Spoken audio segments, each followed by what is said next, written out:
Hello students, कैसे हो आप सभी। उम्मीद करता हूं कि आप सभी अपनी पढ़ाई में बहुत ज़्यादा बिजी होंगे, व्यस्त होंगे।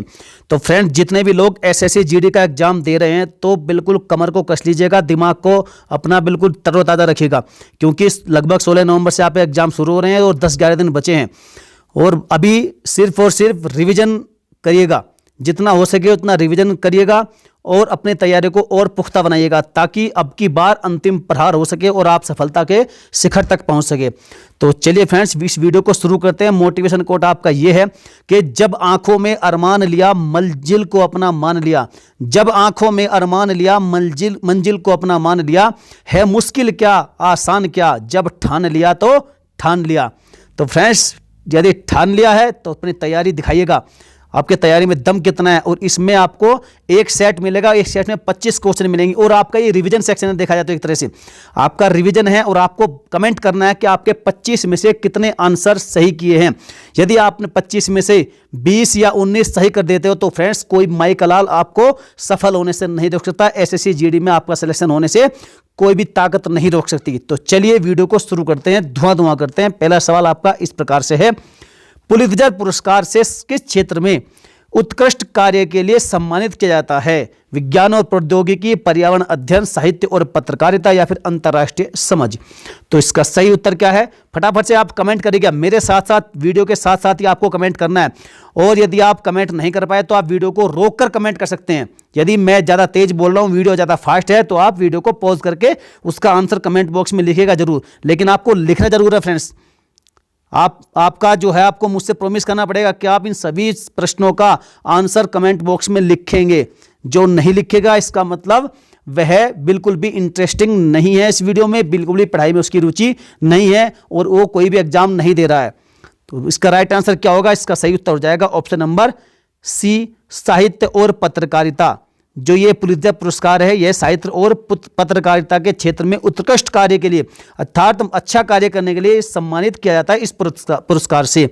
और इसकी स्थापना कब हुई थी? तो फ्रेंड्स, इसकी स्थापना हुई थी आपकी 1917 ईस्वी में। और ये अमेरिकी नागरिकों को पत्रकारिता, साहित्य और संगीत के क्षेत्र में अच्छा अर्थात उत्कृष्ट कार्य करने के लिए प्रदान किया जाता है। और एक समाचार पत्र प्रकाशक थे जिनका नाम था जोसेफ पुलित्जर। क्या नाम था? Joseph Pulitzer. उन्हीं के नाम पर इस पुरस्कार का नाम रखा गया है। चलिए आगे बढ़ते हैं। Question number 2। क्वेश्चन नंबर 2 है कि नरेंद्र मोदी सरकार में वर्तमान रसायन और उर्वरक मंत्री कौन है? अनंत कुमार कलराज मिश्र, अनंत गीते, या फिर मनसुख मंडाविया। यहां पर इसको मनसुख मंडाविया। तो यदि फ्रेंड्स आप सोच रहे हैं कि इस प्रकार के प्रश्न नहीं आएंगे, तो ये भी आपसे आएगा कि वर्तमान मंत्रालय में अर्थात कैबिनेट मंत्री में कौन कौन मंत्री किस पद पर है, ये भी आपसे पूछा जा सकता है। तो यहां से पूछा गया है कि वर्तमान रसायन और उर्वरक मंत्री कौन है। तो आप फटाफट से कमेंट करके बताइएगा कि वर्तमान में स्वास्थ्य मंत्री कौन है। आप जानते हैं, आए दिन टीवी पर रहते हैं, और मनसुख मंडाविया जी हैं वर्तमान में स्वास्थ्य मंत्री। और इन्हीं के पास है रसायन और उर्वरक मंत्रालय। किसके पास है? मनसुख मंडाविया। और शिक्षा मंत्री कौन है? शिक्षा मंत्री धर्मेंद्र प्रधान जी हैं। और कलराज मिश्र क्या है? ये आपके राजस्थान के राज्यपाल है वर्तमान में। चलिए आगे बढ़ते हैं। क्वेश्चन नंबर 3, फटाफट से क्वेश्चन को कवर करेंगे friends. Standard and Poor's S&P global ratings और इसके पूर्ववर्ती संगठन 150 से अधिक वर्षों से व्यापार में है। यह संस्था जिसका नाम है S&P स्टैंडर्ड एंड पुअर्स, तो यह कहां स्थित है? New York USA, London UK, Paris France, या फिर वियना ऑस्ट्रिया। तो इसका सही जवाब है ऑप्शन नंबर ए। कहां पर है ये आपकी न्यूयॉर्क USA के अंतर्गत है। और फ्रेंड्स, ये क्या है? ये एक अंतर्राष्ट्रीय क्रेडिट रेटिंग एजेंसी है जो कि देशों के लिए, अर्थव्यवस्था के लिए आंकड़े जारी करती है। और ये बताती है कि आने वाले समय में किस देश की अर्थव्यवस्था कितनी रहेगी, या कितनी है वर्तमान में, या कितनी उसकी हालत में सुधार होगा, या कितना उसका जो है उसकी हालत बिगड़ेगी। तो ये पूरे जो आंकड़े इस प्रकार से, जैसे कि एक और संस्था है मूडीज भी क्या काम करती है? मूडीज भी यही काम करती है। वह भी बताती है कि किस देश की अर्थव्यवस्था कैसी है और आगे आने वाले समय में कैसी रहेगी। तो वही काम करती है न्यूयॉर्क USA में स्थित स्टैंडर्ड एंड पुअर्स। एक जो है संस्था है, ये क्या है? ग्लोबल रेटिंग एजेंसी है। और ये अंतर्राष्ट्रीय ग्लोबल रेटिंग एजेंसी है। और ये सभी देशों के लिए, अर्थव्यवस्था के लिए आंकड़े जारी करते हैं। इतना सा याद रखिएगा बस। चलिए आगे बढ़ते हैं। क्वेश्चन नंबर 4, भीतरकनिका राष्ट्रीय उद्यान किस राज्य में है? कर्नाटक, तमिलनाडु, उड़ीसा, या फिर बिहार। जबरदस्त आपका ये क्वेश्चन है, धुआं धुआं करने वाला, एग्जाम हॉल में ये पक्का धुआं धुआं करेगा। तो इसका सही जवाब होगा option number C, Orissa. Orissa में आपका भीतरकनिका राष्ट्रीय उद्यान। और एक चीज और याद रखिएगा, गहीरमाथा, आपने नाम सुना होगा, गहीरमाथा राष्ट्रीय उद्यान, ये कहां पर है? तो ये भी आपका उड़ीसा में ही है, जो कि जाना जाता है प्रजनन क्षेत्र के मामले में, प्रजनन केंद्र के मामले में जाना जाता है। ये आपका कौन सा?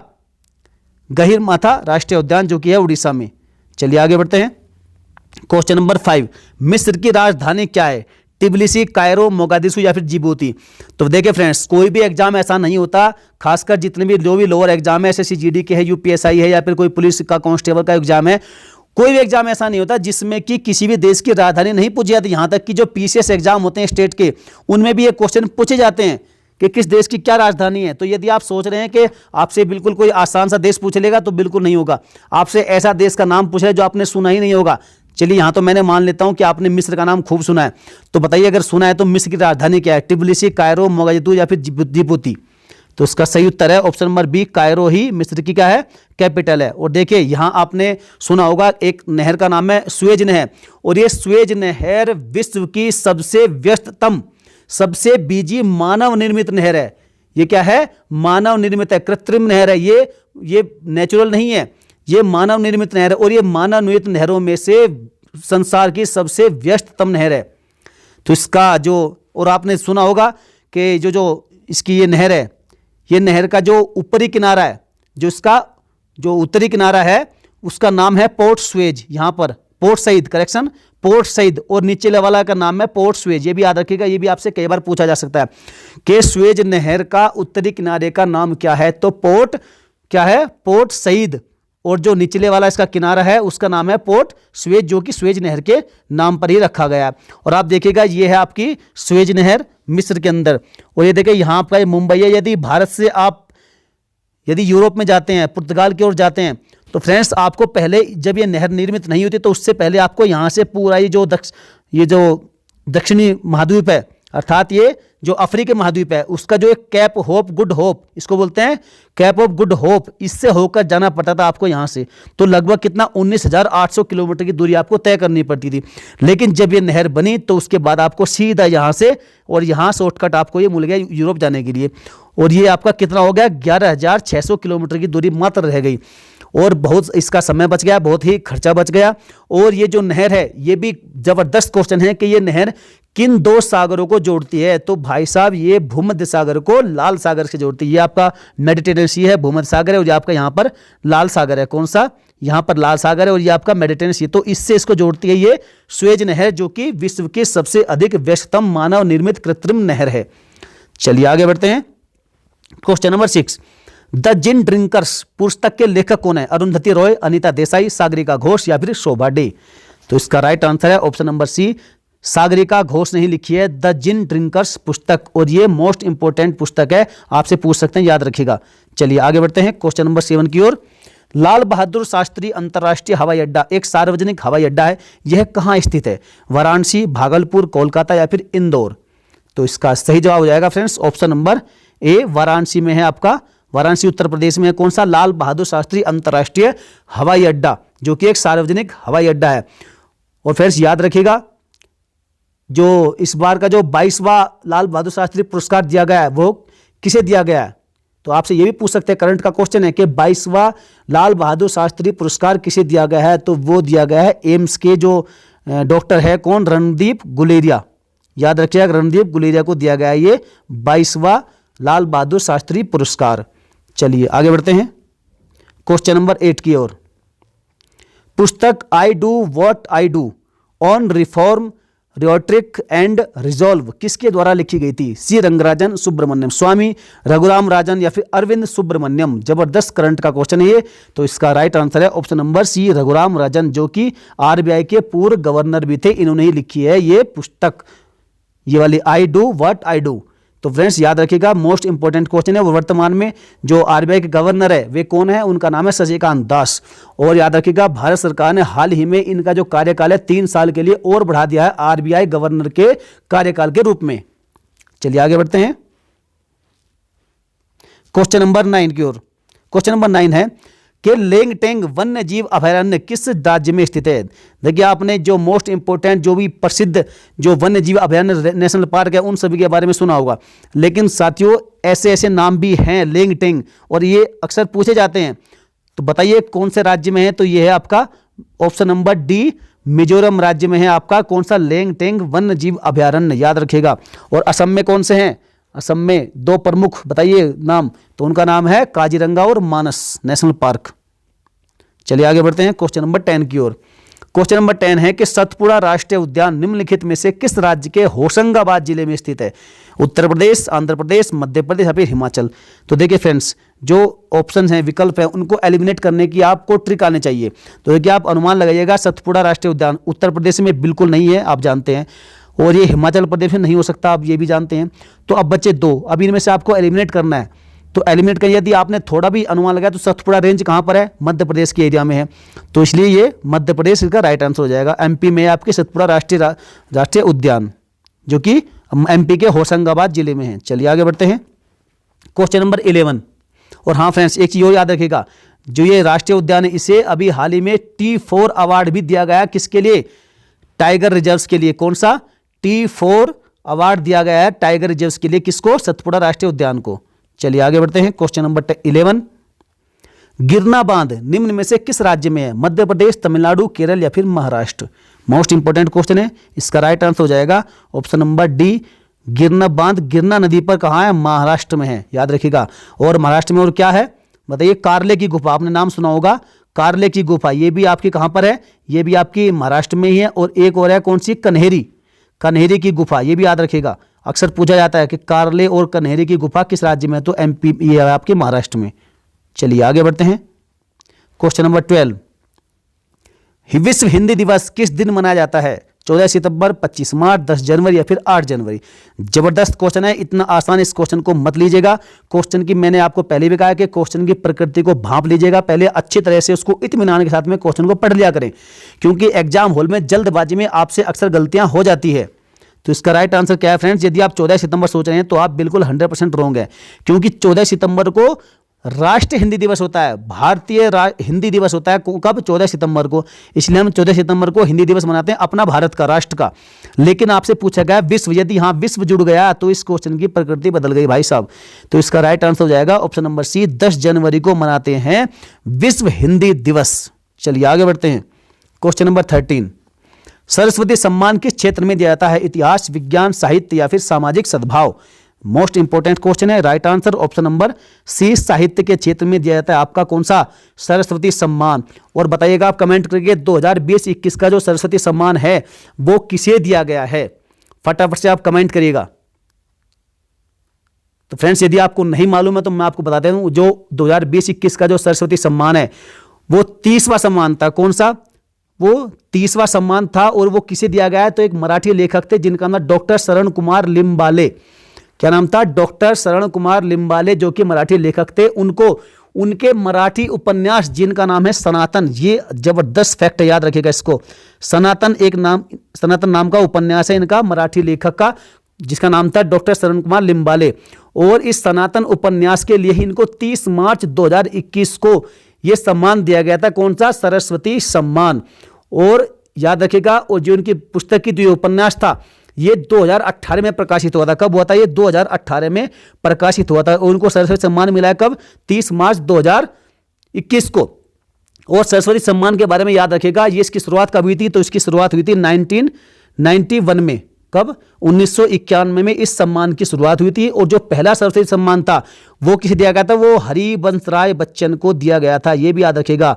जो पहला जो सरस्वती सम्मान था वो हरिवंश राय बच्चन को दिया गया था। और इसमें कितनी राशि दी जाती है, इसमें 15 लाख रुपए की राशि नगद दी जाती है, याद रखिएगा। और एक प्रशस्ति पत्र भी होता है। तो याद रखिएगा इसका राइट आंसर क्या है, ऑप्शन नंबर सी, साहित्य के क्षेत्र में दिया जाता है सरस्वती सम्मान। जबरदस्त क्वेश्चन है। और डॉक्टर शरण कुमार लिम्बाले को मिला है 2020 का सरस्वती सम्मान। आगे बढ़ते हैं क्वेश्चन नंबर 14 की ओर। चंदौली राष्ट्रीय उद्यान, ये मैं आपसे बिल्कुल जो है इसका चैलेंज करता हूं कि इसका आंसर आपको कमेंट बॉक्स में लिखना है। और मुझे पता है 95% स्टूडेंट्स यहां कंफ्यूजन में रहेंगे। तो आप बताइएगा फटाफट से कि चंदौली राष्ट्रीय उद्यान निम्न में से किस राज्य का लोकप्रिय पार्क है, मध्य प्रदेश का, उत्तर प्रदेश का, हिमाचल प्रदेश का या फिर महाराष्ट्र का। तो भाई साहब इसका राइट आंसर क्या होगा, इसका सही उत्तर हो जाएगा ऑप्शन नंबर डी, महाराष्ट्र। देखिए मैं जानता हूं कि बहुत से छात्र छात्रा जो मेरी वीडियो को देख रहे हैं तो इस क्वेश्चन को पढ़कर वो सीधा उनका ध्यान उत्तर प्रदेश की ओर गया होगा, लेकिन भाई साहब उत्तर प्रदेश में चंदौली राष्ट्रीय उद्यान नहीं है। तो वहां चंदौली है क्या, चंदौली एक जिला है जो कि मिर्जापुर के पास में है, और मिर्जापुर के पास में जो जिला है चंदौली, उसके नाम को सोचकर ही आप लोग सीधा उत्तर प्रदेश भाग जाते हैं, लेकिन ऐसा नहीं है। ये जो चंदौली राष्ट्रीय उद्यान है ये है आपका महाराष्ट्र में, ये याद रखिएगा, मोस्ट इंपोर्टेंट क्वेश्चन है। और ऐसे कंफ्यूजन वाले क्वेश्चन अक्सर खासकर उत्तर प्रदेश वाले पूछते हैं जरूर है, क्योंकि आपको मालूम है कि आजकल एग्जामिनर बहुत चालाक हो गए हैं, तो आपको भी भाई साहब चालाक बनना पड़ेगा। चलिए आगे बढ़ते हैं। क्वेश्चन नंबर 15, काकरापारा परमाणु ऊर्जा स्टेशन ये किस शहर के पास है? कोटा राजस्थान, करवर कर्नाटक, सूरत गुजरात या फिर Mumbai Maharashtra? Most important question है इसका, तो इसका जो सही उत्तर है वह क्या हो जाएगा बताइए, मोस्ट इंपोर्टेंट क्वेश्चन है ये। काकरापारा परमाणु ऊर्जा स्टेशन ये किस शहर के पास है? तो इसका सही उत्तर है ऑप्शन नंबर सी, सूरत। आगे बढ़ते हैं। क्वेश्चन नंबर 16, ओटावा निम्न में से किस देश की राजधानी है?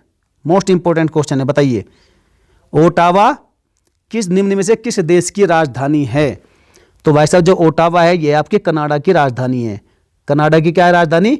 आपकी ओटावा। और बाकी जो ऑप्शन बचे उनके बारे में जान लीजिएगा। नीदरलैंड की क्या है? एम्स्टर्डम है।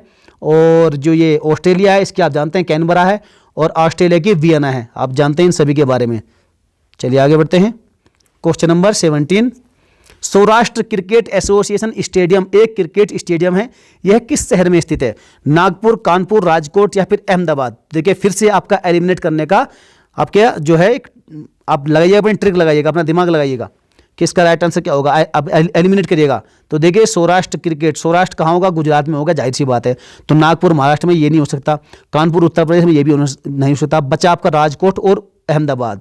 तो देखिए यहाँ आपको याद रखना पड़ेगा, जो ये सौराष्ट्र क्रिकेट एसोसिएशन स्टेडियम है ये आपका राजकोट में स्थित है। मोस्ट इंपोर्टेंट क्वेश्चन है राजकोट में। और राजकोट से एक प्रसिद्ध खिलाड़ी जो भारतीय टीम में खेलते हैं उनका नाम है रविंद्र जडेजा, जो कि एक बहुत ही बेहतरीन ऑलराउंडर है, वो यहीं से बिलोंग करते हैं। चलिए आगे बढ़ते हैं। क्वेश्चन नंबर 18, श्री रंगनाथ स्वामी मंदिर किस राज्य में स्थित है? मोस्ट इंपोर्टेंट क्वेश्चन है। आंध्र प्रदेश, तेलंगाना, केरल या फिर तमिलनाडु? तो देखिए फ्रेंड्स जितने भी मंदिर हैं, इनके महत्वपूर्ण मंदिर जितने भी भारत के अंदर है, उन सभी की वीडियो मैंने एक जबरदस्त 50 क्वेश्चन के रूप में आपको पहले दे चुका हूं, प्रोवाइड करा चुका हूं। यदि आपने वीडियो नहीं देखी है तो आप फटाफट से प्लेलिस्ट में जाइएगा और वहां से भारत के प्रसिद्ध मंदिरों की वो वीडियो देख लीजिएगा जरूर, क्योंकि उसमें जितने भी मंदिर हैं सारे मोस्ट इंपोर्टेंट है और सबके बारे में मैंने डिटेल से उनके पूरा जो है उनका ऑपरेशन करके उनको समझा दिया गया है। यदि आपको देखना है तो आप या तो आई बटन पर क्लिक करिएगा ऊपर, और या फिर आप वीडियो के प्लेलिस्ट में जाकर, चैनल के प्लेलिस्ट में जाकर वहां से आप इस वीडियो को देख सकते हैं। तो इसका राइट आंसर बताइए क्या है? जो श्री रंगनाथ स्वामी मंदिर है वो किस राज्य में स्थित है? तो इसका राइट आंसर है ऑप्शन नंबर डी, तमिलनाडु में स्थित है श्री रंगनाथ स्वामी। कहां पर? श्रीरंगम में। श्रीरंगम में है आपका श्री रंगनाथ स्वामी मंदिर। आगे बढ़ते हैं क्वेश्चन नंबर 19 की ओर। क्वेश्चन नंबर 19वां है कि नंदनकानन जूलॉजिकल पार्क NZP किस राज्य में 400 हेक्टेयर का चिड़ियाघर और वनस्पति उद्यान है? उड़ीसा, केरल, आंध्र प्रदेश या फिर हरियाणा? तो फ्रेंड्स इसका जो राइट आंसर है ऑप्शन नंबर ए, उड़ीसा में है। उड़ीसा में आपका कौन सा है? नंदनकानन जूलॉजिकल पार्क है। और उड़ीसा में आपका भीतरकनिका है, उड़ीसा में आपका गहीरमाथा है, और उड़ीसा में आपके चिल्का झील है, और चिल्का झील है। और पुरी जगन्नाथ मंदिर कहाँ है? ये भी आपका उड़ीसा में है। बिजू पटनायक एयरपोर्ट ये भी आपका उड़ीसा में है। तो सभी फैक्ट याद रखिएगा, मोस्ट इंपोर्टेंट क्वेश्चन है। चलिए नेक्स्ट क्वेश्चन, क्वेश्चन नंबर 20, तेलिन किस देश की राजधानी है? Most important. देखिए आपसे मैंने आपको पहले भी कहा था कि आपसे कोई आसान सा क्वेश्चन नहीं पूछेगा, क्योंकि आप एक बड़े एग्जाम को फाइट करने जा रहे हैं, तो आपको ऐसे भी मालूम होना पड़ेगा। आपको ऐसा देश का नाम दे देगा एक जो आपने कभी सुना ही नहीं होगा, देखा ही नहीं होगा।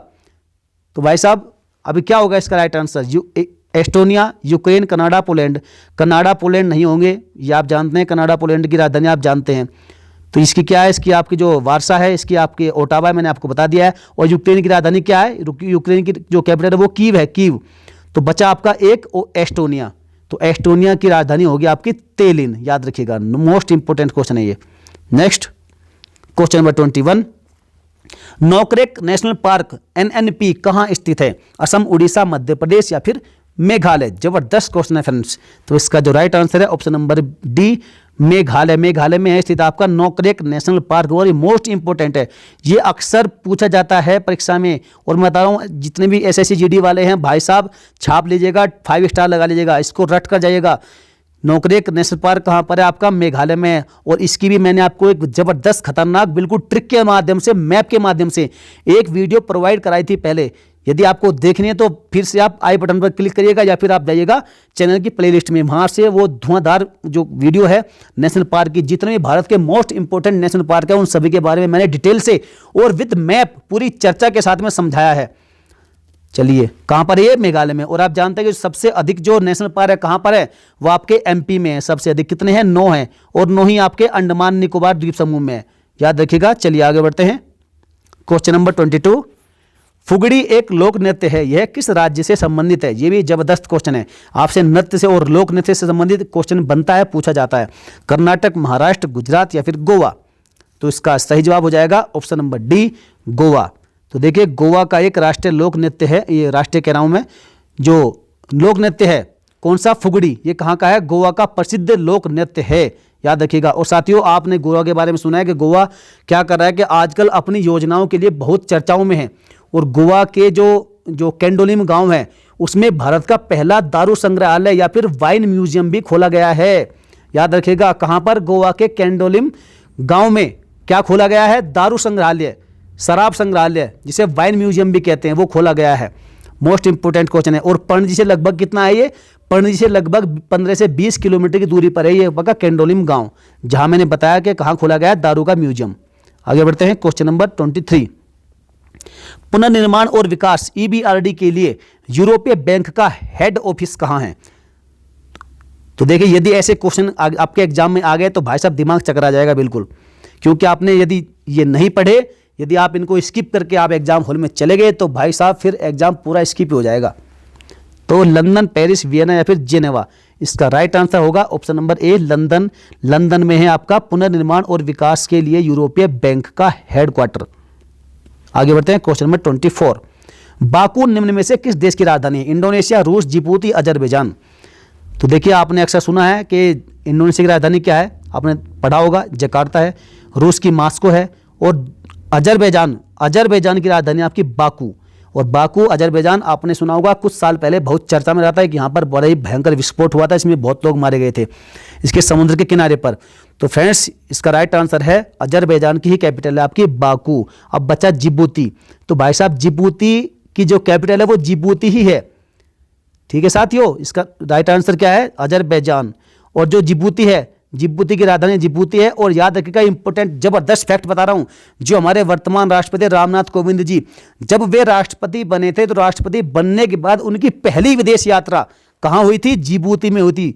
ये भाई साहब धुआं करने वाला प्रश्न है कि वर्तमान राष्ट्रपति रामनाथ कोविंद जी की पहली विदेश यात्रा कौन सी थी? तो भाई साहब जिबूती थी, याद रखिएगा। आगे बढ़ते हैं।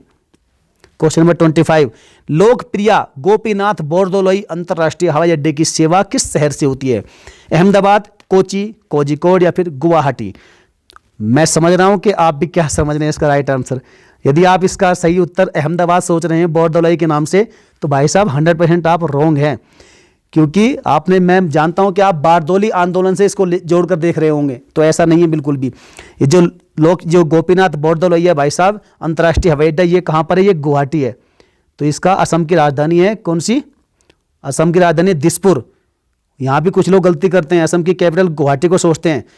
तो याद रखिएगा, जो लोकप्रिय गोपीनाथ बोरदोलोई अंतर्राष्ट्रीय हवाई अड्डा है, यह कहां पर है? यह आपका गुवाहाटी में है। ये सेवा गुवाहाटी से जारी की जाती है। तो फ्रेंड्स, मोस्ट इंपोर्टेंट क्वेश्चन है। और जो गोपीनाथ बोरदोलोई पुरस्कार है, एक पुरस्कार भी दिया जाता है असम सरकार के द्वारा, असम सरकार देती है गोपीनाथ बोरदोलोई पुरस्कार। और 2021 का पुरस्कार किसे मिला है? तो भाई साहब, ये मिला है किसे? निरोध कुमार बरुआ, एक प्रसिद्ध जो लेखक है, ये प्रख्यात लेखक है निरोध कुमार बरुआ। उनकी संस्था है एक कौन सी? कस्तूरबा गांधी राष्ट्रीय स्मारक ट्रस्ट की असम शाखा। और शिलोंग, कौन सा? शिलोंग चैम्बर केयर, इसके चीफ हैं कौन से? कौन? डॉक्टर शरद कुमार, करेक्शन, जो निरोध कुमार बरुआ, निरोध, ये देखिए निरोध कुमार बरुआ, इन्हें दिया गया है, इनकी संस्था को दिया गया है ये जो पुरस्कार है, कौन सा? गोपीनाथ बोरदोलोई पुरस्कार, जिसे असम सरकार देती है, याद रखिएगा। चलिए, यदि आपने वीडियो ध्यानपूर्वक देखी है तो आप वीडियो को लाइक करिएगा और साथ ही साथ कमेंट करना बिल्कुल ना भूलें। वीडियो को शेयर कर दीजिएगा, सब्सक्राइब करके चैनल को जरूर इस बेल आइकन को प्रेस कर लें। तो चलिए फ्रेंड्स, मिलेंगे फिर किसी नेक्स्ट वीडियो। जय हिंद, वंदे मातरम।